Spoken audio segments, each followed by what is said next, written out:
يا من تلا قول النبي وبينه لله صوتك بالهدى ما أحسنه. أحسنت دندنة الحديث كأنما صاحبته وسمعت منه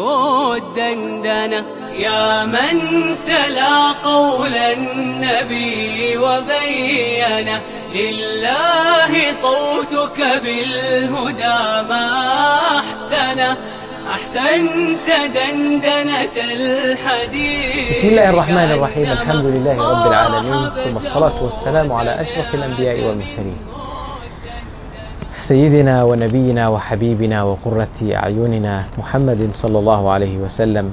وعلى آله وصحبه أجمعين. waxaan u gudbaynaa walaalayaal daawadayaal faqradii siirada nabiga sallallahu alayhi wasallam. nabiyullaahi Muhammad wuxuu ahaa ama wuxuu inoo yahay haddaanu nahay dad muslimiin ah halku dhigga aanu ka shiish qaadanno mar allaala markay timaado dhaqan wanaagga iyo maaragtay ku dayashada rasuulka alla sallallahu alayhi wasallam. ilaahay waa quraankiisa wuxuu nagu yiri laqad kana lakum fi rasuulillahi uswatun hasana. waxaa idinku sugnaaday rasuulka alle ku dayasho wanaagsan. rasuulka alle laga soo bilaabo maalintii waxyiga loo soo dhiibay ilaa maalinta uu ka geeriyoonayay sallallahu alayhi wasallam wuxuu maray maraaxil kala duwan. diinkan inuu maaragtay faafo oo uu dadkii loo soo diray ay maaragtay qaataan, nabiga sallallahu alayhi wasallam wuxuu u galay halgan dheer. halgankaasi waxaa inoo soo wariyay kutubta lagu tilmaamo kutubu siyar ama kutubu siira nabawiya, waqaa'ic iyo axdaaf iyo dhacdooyin aad iyo aad u ballaaran oo qaar badan oo ka mid ah xataa quraankii uu sajilay uu dul istaagay oo waxyi ku soo degay ayay kulansatay. marka insha Allah taala faqradan waxaan rabaa inaan kaga faa'iideysano waqfa ama istultaag ama maqtac yar oo ka mid ah siiradaas aadka u weyn in ay culimadeena insha Allah taala inoo qaada dhigaan.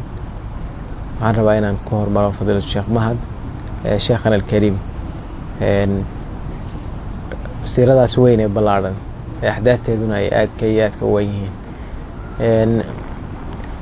meeshay ayaad isleedahay way ku soo jiidatay oo leelahay maaragtay markaan dib u fiiriyo dawaawinta taariikhda nabiga ku saabsan sallallahu alayhi wasallam waxaan isdahaa waa mowqif cajiib ah oo ka mid ahayd halgankii ama tilmaamihii ama siiradii rasuulka sallallahu alayhi wasallam oo la wadaagi lahayd dadweynaha muslimka. تفضل مشكورا. الحمد لله رب العالمين، وصلى الله وسلم وبارك على نبينا محمد وآله وصحبه أجمعين. ما بعد أرجع السيرة waxaan u malaynayaa wuxuu noqonayaa waa un qofka taariikh nololeedkiisa oo laga warramo qaabkii uu ahaa. waa masdar marka qaab nololeedkiisa uu noolaa in laga warramo way. siirada nabiga marka la yiraahdo quraankuna waa ka warrama noloshii nabi Muhammad sallallahu alayhi wasallam markii nabiga laga dhigay dhowr iyo 20 sano oo nabiga ahaa iyo ka horbana waa siiro ka warramaysa. waa siiro haddii la yiraahdo dagaal iyo haddii la yiraahdo nabadgelyo iyo haddii la yiraahdo heshiis iyo haddii la yiraahdo beec iyo haddii la yiraahdo nikaax iyo salaad iyo cibaadooyin meel la waxa way kulli diinta dhan wada siiro noqonaysa. markaas axkaamta xataa waa siirada kamid ah waxa laga warramayaa usus baa laga warramayaa. nabi Muhammad siiradiisa iyo qaab nololeedkiisa laga warramayo mowduuc kasta oo laga hadlo waa qima bashariyada meesha ugu sarreysay way. akhlaaqdiisa hadday noqoto, tacaamulkiisa hadday noqoto, siirada nabigu marka waxaan jeclahay tacaamulkiisa dadka uu la wadaagi jiray, la tacaamuli jiray sallallahu alayhi wasallam. bulsho kala duwan oo qaar gaala yahay oo qaar muslimiin yahay oo qaar ay yihiin dad reer magaal ah, qaar ay yihiin dad reer miyi ah, munaafiqiin ay ku jiraan, intaasoo bulsho kala duwan intaasoo qaybood ka kooban buu nabi Muhammad sallallahu alayhi wasallam ku dhex noolaa loona soo dira inuu halaaga ka badbaadiyo una horseedo nabadgeliyo iyo naxariis alle ayaana loo soo dira. qof walba oo nabi maxamed la tacaamulay waa mahadin jiray sal alla alay wasalam qaab dhaqankiisa. saxaabiga loo yaqaano camar ibnu caas baa wuxuu ka mid ahaa raggii waa dambe islaamay oo sanadkii 7 taqriiban hijriga. wuxuu ka warramayaa marka qaabka nebigu ula dhaqmi jiray. waxaad qiimaysaa sanadkii 7 markuu islaamay abubakar maa qasanuu muslim yahay markaas 13 sano waxaa la soo joogay Makko. markii la soo hijroodana 7 sano waxaa la joogaa Madiino. geeridii nebiga baa 3 sano ka dhimanba. dhowr iyo 20 sano oo nabi maxamed nebiga ahaa 3 sano ka dhimanba markaasuu soo islaamay. qoys ree abtigiis ah oo dagaalami jiray oo dhanka iyo Shaam jiray baa loo diray oo waxa la yiri orado ku duulay ayagoo waliba nebigu intuu maqlay inay soo duulayaan. asaga li ciidanka hogaami. ciidanka uu hogaaminaya waxaa ka mid ah Abubakar iyo Umar ayaa ka mid ah. dhowr bilood buu ninkan muslim yahay. raggaana dee waxa way muddo dheer bay waxay yihiin muslimiin. diinta Ilaahay bay isu halgameen, dagaalay ka soo qayb galeen, Uhud ma tiraahdaa, Khaybar miyaa tiraahdaa, Badar miyaa tiraahdaa. dagaal badan baa raggaan ka soo qayb galeen. waa raggii saxaabada xulkooda ah. tayib wuxuu aad isu weydiiyay marka intaana gaarin qisadaas ayada ah qaabku nebigu uu jeclaa, qaabku ula sheekaysan jiray, qaabku ihtimaamka iyo waqtiga u siin jiray. markaas waxaan isku qanciyay ciidan Abubakar iyo Umar ku jiraan haddii adigaba lagu dhiibay sidaan arkayna lagula sheekaysto dhaqankan iyo soo dhaweyntan arrada dusheeda waa nool ruux nabiga ka jecel yahay sallallahu alayhi wasallam inuu qaabka ku fakaro oo sidaas maskaxdiisa ka dhaadhiciyana waxa keenay qof kastoo nabiga u yimaada tacaamulkiisa qancin jiray. hawshu marka laba qaybood bay ka kooban tahay. waxaan ku talagalay bi kollay aduu ragga kugu jecel yahay ma iska hubsato weydiis boqolkiiba boqol buu wuxuu qabaa in asaga nabigu ragga ugu jecel yahay kasoo nabiga u yimid. ka waran bi saxaabada ma anaga fadli badan mise Abubakar kasoo Abubakar baa ka fiican. aniga Umar ka waran Umar baa ka fiican. aniga Uthman ka waran ka fiican Uthman. rag badan buu soo qaatay kulli waxa taa la yiraahdo waa kulamid muusan arag. markaasaan waxaan jeclaystay inaan su'aalba weydiiyeen aan iska badaayaa waan qanacadayda horeeto aan iska haysto aan iska dhaadhiciyo cid ka fiicanba ma jirto. heerka noocaas marka waxa gaarsiiyay culimadu leeyihiin akhlaaqdii iyo dhaqankii wanaagsanaa oo nabiga sallallahu alayhi wasallam. qaybtii kale oo qisada hadaan u soo noqdo ciidankii uu la duulay uu kaxeeyay reebtigii buu dul daga amin hameennimo ah. ciidanka waxaa ka mid ah Umar. habeenkii uu Umar marka wuxuu yiri dab baan shidanayaa oo cuntaan karsanaya wuu diiday marka. waa Umar iyo Amr ibn Caas iyo Umar ibn Khattab. Amr ibn Caas waa diiday wuxuu dabka shidan meeyay.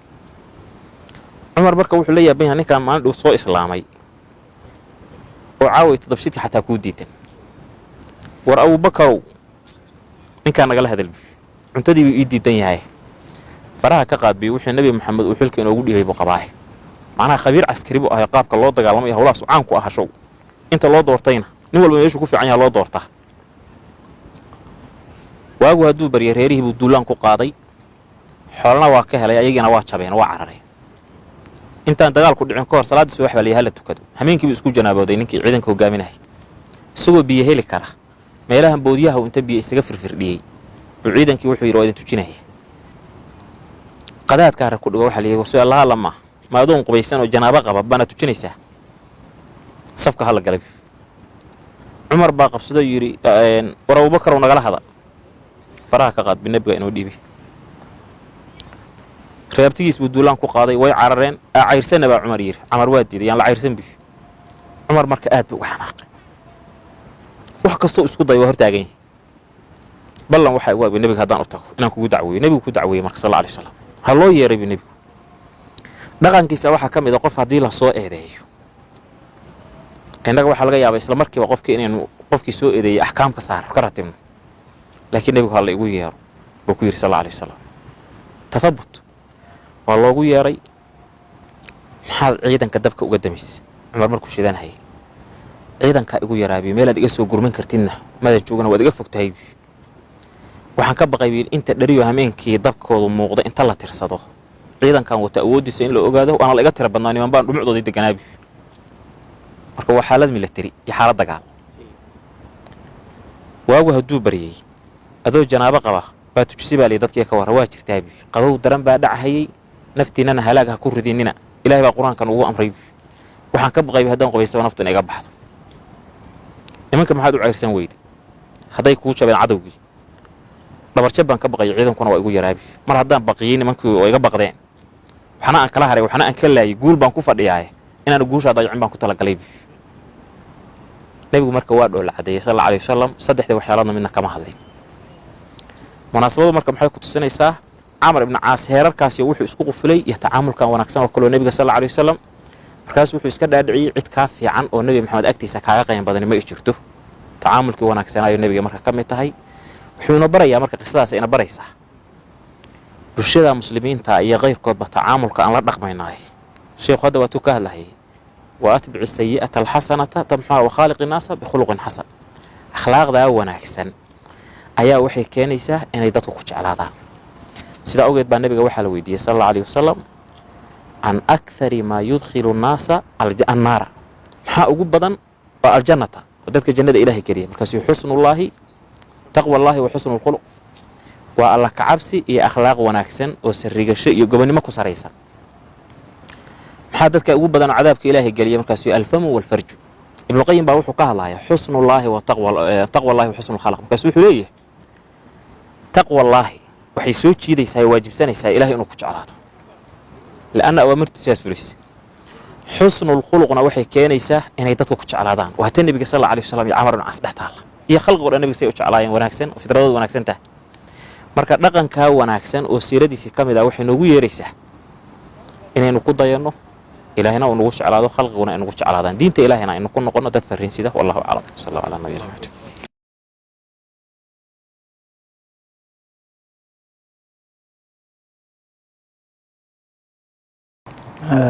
جزاكم الله خير بسم الله صلى الله على نبينا محمد وعلى آله وصحبه أجمعين هذه آدبان إذا كنا هاد علنا يا ولماذا يا تيمك إحسان به انت كدب مواقفت رسولك صلى الله عليه واله وسلم لما سو كوبك روارتين انت كتب لغا قري in badan uu la aaday waxayna ku tusinaysaa ihtimaamka dadka muslimiinta ay siiyaan siirada nabiga sallallahu alayhi wa sallam ayadoo ay arintaas ay rabaan ujeedadu ay tahay qasadku in lagaga daydo mawaqifta marka rasuulka sallallahu alayhi wa sallam way farabadan tahay hal mawqif oo hal dhacda ah sayeenin oo saxaabi dhacday oo dhowr nooc oo dadka hadda adduunka jooga ay aad u ihtimaamiyaan iga dhex muuqato baa waxaan jeclaystay in aan idin kula mushaarakeeyo programkan mowqifkaasi waa mowqifkii qaswatu fath Makka qaswatu fath Makka rasuulku sallallahu alayhi wa sallam markii uu diyaar garowgeeda bilaabay oo uu soo dhaqaajiyay يا نينكي لديه جري حاطب بن بلطعة رضي الله تعالى عنه نينكاس قال شيغا انه سيده واسو عديي انه قريش ونن لقبيل اهين لكن حليف اهاي الله نولا يا وحو استسي ان اي حالة هذا rasuulku sallallahu alayhi wasallam waa awoodeystay quwad buu yeeshay reemakana lagu socdaa reemakana waa cagta la marin doonaa wax dhici doona war looma hayo inuu guuleysan doonina wax dhici doona war looma hayo marka wuxuu isyara tusay dadka kale oo dhan nin kastaba waxa ka hareer dhow oo ka agdhow dad gaala ah oo dadka asaga la dhashay ah yaa qaraabadiisa iyo ehelkiisa ka agdhow ehelkiisa marka wuxuu dareemay inaysan cid qaraabo la ah aysan meeshii joogin naftii iyo tasawurkaas wuxuu marka ku xambaaray inuu gudbiyo macluumaad inuu Quraysh u diro oo uu sameeyo si uu yad oogaga helo Quraysh oo ehelkiisaas iyo carruurtiisa ugu badbaadiyaan laana waxbana kama tari karaan rasuulka intaana ciidan oo dhowr iyo 10 kun ciidanka hawata waxba kama tari karaan intaan inay yadu noqoto hadii alla uu dib dhaco in carruurtu loo ilaaliyo waraaq buu diray waraaqdii naag buu dhiibay marka naagtii waraaqda markuu dhiibay wuxuu waraaqdan ilaali ninkii Quraysh ay u geeyay dadkii uu caayimay buu u tilmaamay rasuulku waa la waramay waxay baa ku soo degay inay ay jirto islaantaas macluumaadna ay wada kana bixinaysa meeshii xogta jeeshka waa jeesh waana arrin xasaasi ah waa dareemi kartaa waxaa marka u muuqata rasuulka sal alay wasalam arrintii wadaheed dadkiibu saa u fiiriyey dhowr arrimood oo cajiib aho oo aan aad oola yaaba dhan xagga qiyaadada dhan xagga maaragtay aqoonta uu leeyahay dadkiisa iyo dadka uu hogaaminayo aqoonta uu leeyahay oo kaleete dhan xagga maaragtay idaarada dhan xagga kaleeto oo maaragtay tarbiyada dhan xagga iqnaaca yaa intiiba ka wada dhex muuqatay qisada wuxuu sameeyey marka raggii buu fiiriyey cali iyo zubayr iyo miqdaad buu ka soo doortay hadda qisada uu sheekhu sheegayay qayb ka mid ah waxaa ka muuqatay macna rasuulka sal alay slam dadkiisa u yaqaanay camri buu diray hadduuna nin aan aqoon askari lahayn uu yahay maalinkaas ayada aha uu fashilmi lahaa cumar markuu dadka fashilaa xaggaa laga soo ogaan lahaa rasuulka sal alay slam dadkiisa wuu kala yaqaanay saddexdaa nin buu diray wuxuu yidhi ordaya meeshaa la yidhahdo rawdat ulkhaakh waxaa joogta islaan macluumaad sir ah wada soo qabta saddexdoodii baa fardaha lasoo fuulay ad baa loo soo orday meeshii baa la imaaday naagti baa la helay naagti markii la helay waxaa la yidhi keen waraaqda aad wado keen waxay tiri wax waraaqoo wado ma jirto nag meeshaasoo kaleete dee ninka loo doortay baa jooga cali baa taagan wuxuu yidhi wallaahi inuuna rasuulka ilaahay been sheegaynin ama maryahan kaa furi oo waan dharkan kaa dhigay ama waa soo bixin buu gabadh carbeed bay ahayd wax isku falaysa jaahiliyeed baa ha ahaato waxay tiri marka waan soo bixinahay qaawininiyo timaheeday ka soo furtay waraaqdii bay soo qaadeen fardoodii dib ugu soo noqdeen rasuulka u imaadeen sala allahu alayh waali wasalam rasuulka markay u imaadeen waraaqdii waa la furay waa la akhriyey maxaa ku qoran min xaadib ibnu baltaca oo u socota mushrikiintii maxay bixinaysaa inay rasuulka ilahi sal alay slam iyo ciidamo intaasoo dhan ah inay idinku soo socdaan waa arrin culus waa arrin weyn rasuulku markuu arkay muusan markiiba muusan kula boodin oo muusan dhihin war ninkan wuu jaajuus buu noqday wuu riday wuu gaalooba gurkaa laga gooyey muusan dhihin su'aal buu weydiiyey wuxuu yidhi maadaa xamalaka ya xaadib xaadib arrintan maxaa kugu xumbaaray arrintan maxaa kugu qasbay inaad samayso xaadib wuxuu yidhi rasuul allah haygu degdegina wallaahi inaanan arrintan aanan u samaynin riddo ama gaalnimo inaanan midna u samaynin laakiin dhibkaas yaa i haystay saasaan arrinta u sameeyey arrintii hore buu soo yuu tilmaamay marka meeshaa maxaa kaaga muuqata rasuulka sal lla alay slam waa qaa'id waana qaadi qaadi ha ahaadee awooddiisi iyo quwaddiisii muusan qofkii mutahamka ahaa wuxuu ka dhegaysanayaa isdifaaciisii buu dhegaysanayaa caadilnimada rasuulka sal allahu alayh waali wasalam iyo cadaaladdiisa bay ku tusaysaa markaasaa cumar baa soo booday cumar wuxuu yidhi rasuulka sal allahu alayh waali wasalam rasuul allow dacnii adribu cunuqa riwaayadaha qaarkood ninkan munaafiqan kulka ka gooyo waa ta'wiil uu cumar u ta'wiilsaday inuu ninkan sirta islaamka bixiyey ee sidan yeelay inuuna nin wax daahirkiisi iyo baadinkiisa iskhilaafsan yihiin inuu yahay markaasaa rasuulku sal allahu alayh waali wasalam cumar buu wuxuu ku yidhi su'aal buu hadal buu u jeediyey cumarow ninkan riwaayadaha qaarkood waxay tusayaan inuu yidhi maxaad ka og tahay inuu dadkii ahlu badar inuu yahay ahlu badar maxaad ka og tahay ilaahay waxaa xaqiiqo ah inuu intuu fiirsaday uu yidhi waxaad doontaan sameeya waan idiin dambi dhaafay in ahlu badar ah bay ku socotaa meeshaa waxay ku tusinaysaa waa nuqtada oo mixwarka oo la dhihi karo qofka hoggaanka ahaa iyo qofka maaragtay bulshada indhaha u ahaa mar kastaba iyo qof kasta oo muslim ahba laga doonayo inuu dadka asawaabiq alxasana leh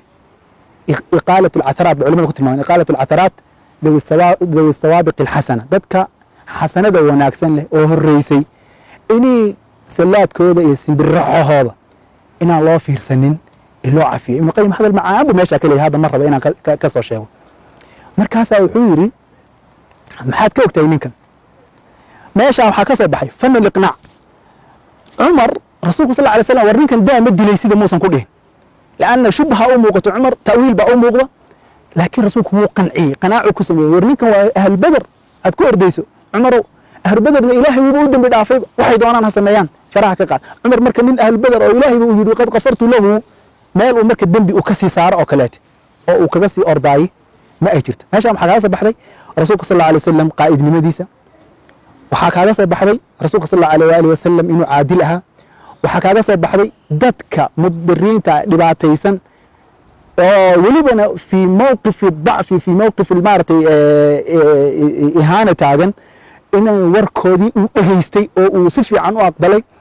inuu qanciyey ciddii shubuhaad ee ku taagnayd inuu qanciyey oo maarata cumar oo kaleeto ayd inuu qanciyey markaasaa rasuulka sal alla alayh waalihi wasalam jeeshkii wuxuu yidhi wallaahi ina haada la saadiqun ninkan ilaah baan ku dhaartay waa run wuxuu sheegaya wax ku xumbaaray ma jirto intaas daruuradaas iyo dhibkaas iyo tasawurkaas qalbigiisa usoo dedegay baa arrintan ku xumbaartay run buu sheegaya daaya buu rasuulka sal alla alayh waalihi wasalam mowqifkaas waa mowqif aan isleeyahay dadka hadda adduunka jooga in badan waad aragteen idaarada qaabkay ooga hadlaan qaabkay maaratay ay maaratay alqadaa alcaadil ay ooga hadlaan qaabkay ooga hadlaan fan aliqnaac ay ooga hadlaan qaab intaba waxaa aasaas u ahaa rasuulkeena sal alla alay wasalam siiradiisa ayaa aasaas u ah jazakum allahu khayra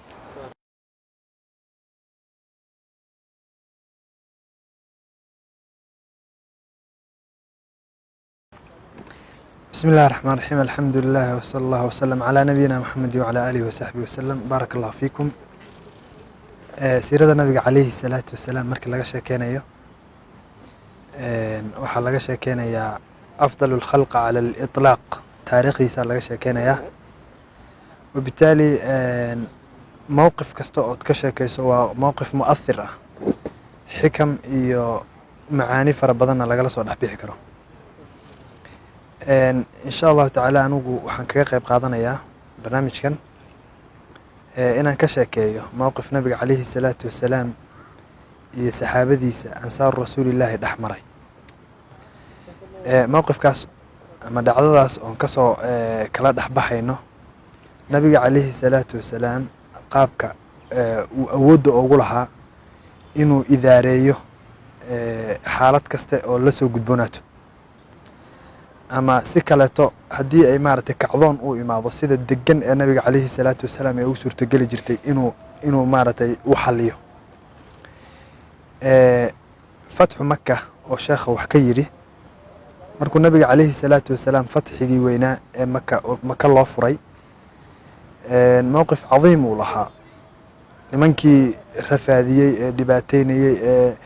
qixiyey ee ehelkiisa ahaa wuxuu ku yidhi maada antum maxaad maaragtay filaysaan inaan idinku samaynayo maxaad filaysaan inaan idinku samaynayo yidhi nabiga calayhi الصلاaةu wasalaam markii dambena wuxuu yidhi idhabuu fa antum طulaqaa markii fatxu maka uu dhacay qabaa'il hawaasin iyo maaragtay thaqiif la dhihi jiray oo eriyada deganaa ayaa waxay dhaheen rag dagaala lamuuna kulmin maxamed maaragtay quraysh oo iska masaakiin uu gacanta ku dhigay markaasaa waxay dhaheen ciidan waxaan u diyaarsanaynaa maxamed maaragtay cagta mariya warkii baa nabiga calayhi الصلاaةu wasalaam soo gaadhay markaasuu ciidan fara badan nisbiyan markii loo fiiriyo ciidamadii hore uu ku weerar tegi jiray ee uu jihaadka ku geli jiray markii loo fiiriyo ciidan fara badan oo dadkii maaragtay fatxu maka maslamatu fatxi maka la dhihi jiray iyo dad kaleeto oo ayagana iskaba soo raacay oo maaragtay xitaa ay kamid ahaayeen dad yiri diintan ka wardoonayna ayuu nabiga calayhi الصلاaةu wasalaam soo kaxaystay maalintaas ay ahayd maalintii ay saxaabada nabiga calayhi الصلاaةu wasalaam ay isdheheen lan nuqlaba alyawma can kahra maanta yani badnina loogama guuleysanayo wax kaleeto suu u dhacaba ma ogiye meesha annakoo 300 iyo wax aan dadka jiiri jirnay annakoo 10 kun ah waxaa weeye maanta awood baan u yeelanaynaa wax kasta inaan cagta marino nabigu calayhi الصلاaةu wasalaam ciidankii buu soo dhaqaajiyey khudadiisiina wuu diyaariyey nimankii hawaasin iyo thaqiif oo nin la dhihi jiray maalik bin coof oo nin geesi ah reer hawaasinaha qiyaadada u wada dhiibtay si adagna isku soo abaabulay oo maalik bin coof arrin uu markii u arkayay inay waxtar tahay markii dambena yacni dhibaato ku keentay ayuu qaatay oo wuxuu yidhi si aynan ragga maanta u cararin nin kastaba xoolihiisii iyo ehelkiisii caruurtii xaasaskii kulli waa inay maarata meesha la keenu yidhi goobta dagaalka si ay u difaacdaan marka nin go-aan adagna wuu ahaayo ruux kasta oo isku dayey inuu la taliyo gacanta uu iskaga dhuftay wuxuu yidhi waxba kama jiro anaa meesha maaragtay hogaamiye ka ah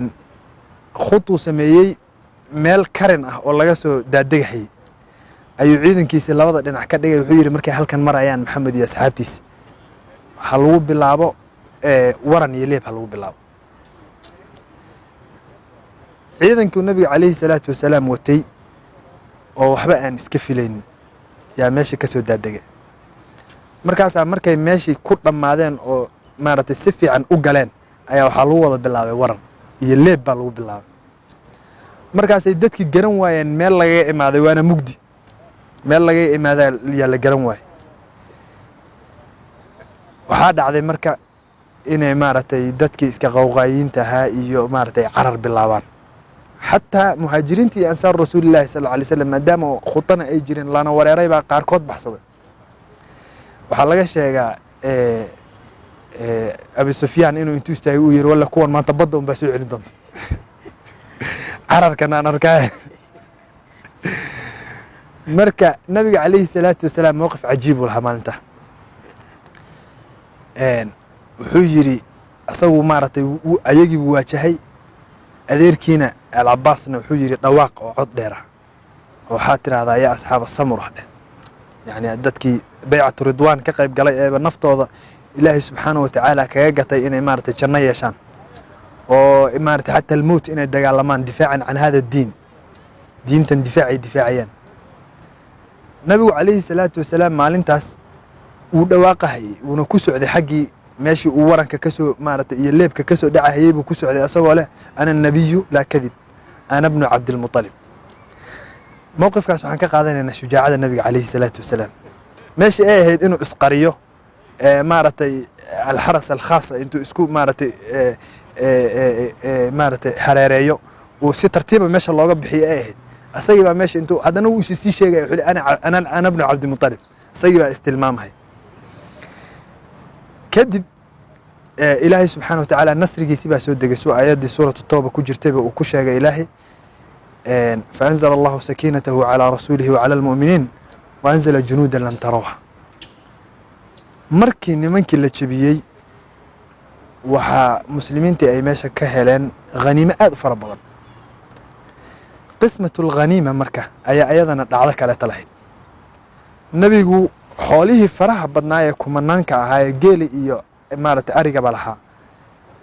qaybintii wuxuu u badiyey dad hadda soo islaamay oo maaragtay quraysh ah boqolaala neefoo geel ayuu maaragtay qaarkood siiyey markii uu arrinkii ka faraxashay oo xoolihii kala qaybiyey ayaa waxaa imaatay xoogaa nuunuha abaa imaatayoo ansaaru rasuulillahi sal alay slam baa dhegta iskaga dhiibay oo waxay dhaheen nabigu hadda hadduu tolkii uu helay annakii wuuba iska keeni loobeyba khalaas annakii wuuba iska keeni loobeyba annaka qodaxdaa la iskaga keen bixinayay bay isdheheen qaarkood sacad bin mucaad baa marka yaa wuxuu keenay warkiibuu nabiga calayhi salaatu wasalaam u keenay wuxuu yidhi nabi allahu ansaaru rasuulillahi sidaasay maaragtay yay leeyihiin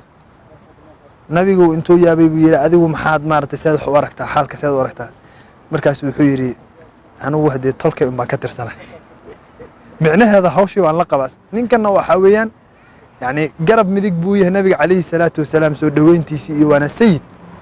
min saadaati alansaar nabigu calayhi salaatu wasalaam wuxuu dalbaday marka in loo jamciyo ansaaru rasuulillah arrinkaana waa arrin keeni lahaa nin kasta oo madaxa ku filaan lahayd inay kursiga ka qaado laakiin maadaama uu nabiga calayhi salaatu wasalaam min cindi illaahi laga maaragtay hagayo arrinka si fudud bay ugu dhammaatay ansaartii rasuulillahi sal alay slam buu u soo yeeray ayagii buu la hadlay markaasu wuxuu yidhi waa maxay hadalkan iga kiin soo gaarhayay waxaan aad sheegaysaan waa maxay cabaar markuu hadlayna wuxuu yidhi maad ii maaragtay jawaabtaan oo maaragtay heybe ay nabiga calayhi salaatu wasalaam ka hebaysanayaan ay hoos madaxa u wada laalaadiyaan oo garka jilbaha gashteen ayuu yidhi maad ii jawaabtaan markii dambena wuxuu yidhi haddaad ii jawaabtaan ood jawaabta ka run sheegtaan waxaad dhihi lahaydeen adoo lagu beeniyey baan annaka ku rumaynay adoo dadkao dhan garabkaaga ka baxeen baan annaka garabkaaga gallay oon ku soo dhoweynay adiga oo maskiin ahoo maaragtay caa'il ah faqiir ah ayaan ku dunnay oon xoolo ku siinay oon ku dhoweynay maantana garabkaanagii baad ka baxday bay micnaheeda noqonaysa tolkaabaad iska raacday markaasuu nabiga calayhi salaatu wasalaam wuxuu yidhi lowla alhijra lakuntu rajulan min alansaar haddii ay hijrada aysan ahaan lahayn aan soo hijrooday iyo ilaahay subxaanahu watacaala inuu xagga iga beeray haddaysan ahaan lahayn anugu doorashadayda ansaar rasuulillahi sal alla alay slam nin ka mid ah ayaa noqon lahaa haddii ay dadku qaadaan ummadda oo dhan hadday tog qaado waadi hadday qaado ama waddo ay ku dhacaan oo ansaar rasuulillahi sal alay slamna dhinaca kale ka baxaan waxaan raaci lahaa shacab alansaar maa sha allah arrinkii waxay ku keentay yani ansaaru rasuulillaahi inay aad u qancaan oo wuxuu ku yidhi nabiga calayhi salaatu wasalaam arrin ta'hiir badana wuxuu ku yidhi miinan ku qanacsanayn waxaad maaragtay yaro damacdeen adduunyo yar oo taafiha miinan ku qanacsanayn inay dadku la tagaan bil yani shaati walbaciir neef arih iyo maaragtay dhowr neef oo arih iyo dheer neef oo geela inay dadku la tagaan watadhabuu birasuulillaahi sala allahu calayhi wasalam ood nabiga calayhi salaatu wasalaam aad la tagtaan ood adinka la galbataan markaasay ansaaru rasuulillahi sal alla alay slam isku wada dareen radina billaahi radina birasuulillahi sal alla alay wasalam qismatan nabiga calayhi salaatu wasalaam ayaan ku qanacsannahay oo raalli ku nahay qayb ahaan inuu annaka noo raaco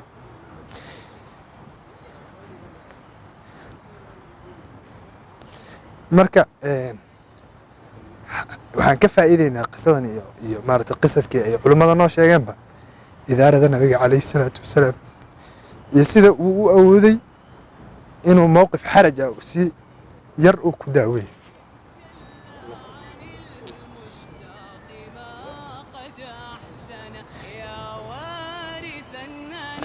صلى الله عليه وعلى آله وصحبه وسلم